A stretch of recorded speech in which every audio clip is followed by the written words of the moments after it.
For 10 years, ex-Navy pilot Ethan Brooks flew cargo to remote Caribbean islands, avoiding risk after a crash ended his career. One stormy night, a distress call from a stranded fishing crew pulls him into a hurricane, landing him on a moving Coast Guard cutter. Hi everyone, welcome to Life Unveiled. Let's get started. Ethan Brooks had spent the last 10 years flying a weathered de Havilland DHC-2 Beaver across the Caribbean, delivering supplies to islands too small for the big cargo companies to bother with. At 45, he was a lean man with salt and pepper hair and a perpetual 5 o'clock shadow, his blue eyes carrying the weight of a past he'd rather forget. He'd been a Navy pilot once, a hotshot who flew FA-18s off carriers in the Persian Gulf. That ended with a crash during a night landing 12 years ago, a botched approach that killed his radar intercept officer and left Ethan with a medical discharge. The inquiry blamed a hydraulic failure, but Ethan knew he'd hesitated, misjudged the deck's pitch. He'd walked away from the Navy, vowing never to take risks again. Now he worked for Caribbean Air Freight, a small outfit based in Nassau, Bahamas. His days were simple: load the plane, fly to a handful of islands, drop off mail and medicine, and get back before dark. The Beaver was a rugged workhorse, its radial engine loud but reliable, able to land on short sandy strips or even calm water with its floats. Ethan liked its predictability. It didn't ask for heroics, just steady hands. He moved through his pre-flight checks with the precision of a man who'd logged thousands of hours in the air, running his hands over the floats, checking for cracks. "She's ready," called out Marcus, the mechanic who kept the small fleet running. Ethan nodded, wiping sweat from his brow. "Oil temp's been creeping up. Watch it." Marcus grinned. "You always find something, boss." The morning's route was routine. 5 stops across the Exumas, a chain of tiny islands scattered like emeralds in turquoise water. Ethan loaded the cargo, boxes of canned goods, a crate of school supplies, and a few letters, securing them with nets. The weather report mentioned a hurricane brewing 400 miles east, but his path would keep him clear. He'd been flying these routes long enough to know the Caribbean's moods. The Beaver took off smoothly, climbing to 3,000 feet. The sun blazed overhead, the ocean below shimmering in shades of blue and green. Up here, Ethan could breathe. No memories of the carrier deck, no screams of his Rio, no faces of the inquiry board telling him his career was over. Just the hum of the engine and the endless horizon. He made his first 3 stops without incident, unloading supplies while locals offered him coconut water he never drank. At the 4th stop, a fishing village on Staniel Cay, a group of kids ran up to the plane, their bare feet kicking up sand. "Captain Sky!" they shouted, using the nickname they'd given him for his quiet, commanding presence. "You bring us toys?" Ethan pulled a bag of marbles from his pocket, handing them out. "Next time, I'll bring kites," he said, his voice low but warm. It was the closest he came to connection these days, these brief moments before he climbed back into the cockpit and left the world behind. By mid-afternoon, Ethan was on his last leg, flying at 2,500 feet over the open water. The hurricane was still east, but its outer bands were creeping closer, the sky darkening with heavy clouds. His emergency radio crackled, a rare sound this far out. He adjusted the frequency, expecting a weather update. Instead, a desperate voice broke through. "Mayday! Mayday! This is the fishing vessel Marlin's Hope. Position 23 degrees 45 minutes north, 76 degrees 10 minutes west. We're taking on water, engines dead, 5 souls on board. Hurricane closing in. Need help now." The transmission cut out, then returned, fainter. "Please, we've got a kid on board." Ethan's chest tightened. He checked his GPS. The coordinates were 150 miles east, directly in the hurricane's path.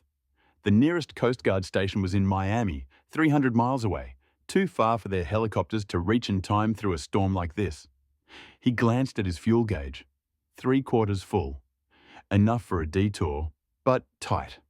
The Beaver's range was 600 miles on a full tank, and there were no airstrips that far out.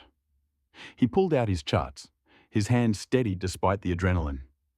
There was one option, the USCGC Dauntless, a Coast Guard cutter patrolling the region. Based on its last known position, it might be 100 miles northwest of the vessel's location. The same ship he'd flown support for during his Navy days, the one he'd been returning to when his jet went down. His fingers gripped the controls. He could relay the call, but his radio wouldn't reach the Coast Guard or the Dauntless from here. He'd have to get closer, confirm the crew's position, then reach the cutter. That meant flying into the hurricane, finding the boat, and landing on the Dauntless's helipad, a small, moving target in a storm. He hadn't attempted a ship landing since the crash that ended his career. The inquiry had blamed equipment failure, but Ethan knew he'd frozen, misjudged the approach. He'd sworn never to take risks again. But the voice on the radio, a man, pleading, mentioning a kid, echoed in his mind. "We've got a kid on board." Ethan banked the Beaver east, pushing the throttle forward. This was either the bravest thing he'd ever done or the dumbest. The hurricane loomed ahead, a wall of black clouds swallowing the horizon. He'd flown through storms before, but nothing like this. Rain lashed the windshield, visibility dropping to near zero. The Beaver bucked against turbulence, its floats catching crosswinds. Ethan fought the controls, his training kicking in. He dropped to 1,000 feet, hoping to spot the vessel through the storm. After 35 minutes of battling the hurricane, he saw it. A faint speck bobbing in the churning waves. He circled lower, down to 500 feet, the plane shuddering as he descended. There they were, 5 figures on a sinking fishing boat, one waving a flare. Ethan's heart raced. They were alive, but the boat was listing badly, waves crashing over the deck. He grabbed his emergency kit, activating a GPS beacon and tossing it out the window with a flare. The flare landed near the boat, its red glow cutting through the storm, and the beacon began transmitting. One of the crew waved frantically. They'd seen him. He checked his fuel, dangerously low. He had just enough to reach the Dauntless, but it would be close. The cutter's helicopters could reach the crew, but only if he got them the coordinates. His radio wouldn't transmit through the storm from here. He had to land on the ship. Ethan turned northwest, his mind racing. The Dauntless's helipad was tiny, meant for small choppers, not a float plane. And it would be moving, pitching in the swells. He hadn't landed on a ship since the crash that still haunted him. As the storm eased slightly, Ethan tried his radio, switching to an old Navy frequency he wasn't supposed to know. USCGC Dauntless, this is civilian aircraft Delta Hotel 2, inbound with emergency information. Do you copy? Static. He was still too far. At 20 miles out, he tried again. Dauntless, this is Delta Hotel 2. I have visual on a sinking vessel at 23 degrees 45 minutes north, 76 degrees 10 minutes west. 5 souls, critical condition. Request immediate rescue. A tense pause, then a voice crackled through. Delta Hotel 2, this is Dauntless. You're in restricted waters. Identify yourself. This is Ethan Brooks, former Navy lieutenant, call sign Storm. I've dropped a beacon at the vessel's location, but they won't last long. I need to land on your helipad to relay exact coordinates. Another pause. Brooks, this is Captain Harper. A float plane on my pad in this storm? You'll crash. Ethan's voice was firm. I'm carrier qualified, sir. My fuel's critical. I'm landing in 10 minutes with or without your permission. Silence. Then Harper relented. Clear the pad. Crash team on standby. Don't make me regret this. Ethan lined up his approach. The Dauntless's helipad was a speck, pitching in the swells. He'd landed on carriers, but never on a cutter in a hurricane. The Beaver wasn't built for this. No tail hook, no arresting gear. He'd have to nail the touchdown. At 500 feet, he saw the pad, a red square amid the ship's grey hull. Delta Hotel 2, you're high. Power back. The landing officer radioed. Ethan adjusted, fighting crosswinds. The pad rose and fell 8 feet with each wave. He timed his descent, cutting power as the ship leveled. The Beaver hit hard, float skidding on the wet surface, sliding toward the edge. He slammed the brakes. the plane stopping inches from the drop. Waves churned below.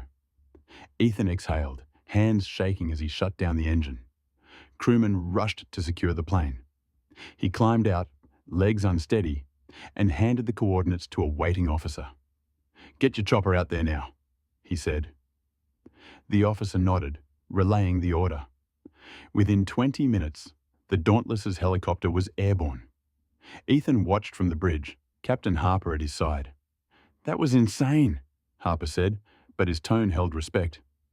"Had to be done," Ethan replied. An hour later, the chopper returned with the crew, all alive, though one had a broken leg. The kid, a boy of 10, ran to Ethan, hugging him. "You saved my dad." Ethan knelt, his throat tight. "Just doing my job." The crew treated him like a hero, but Ethan felt something else. Redemption. He'd faced his fear, his pierced desire, and won. The next day, with the storm cleared, Ethan took off from the Dauntless, the crew saluting as he climbed into the sky. Back in Nassau, he resumed his route, but something had shifted.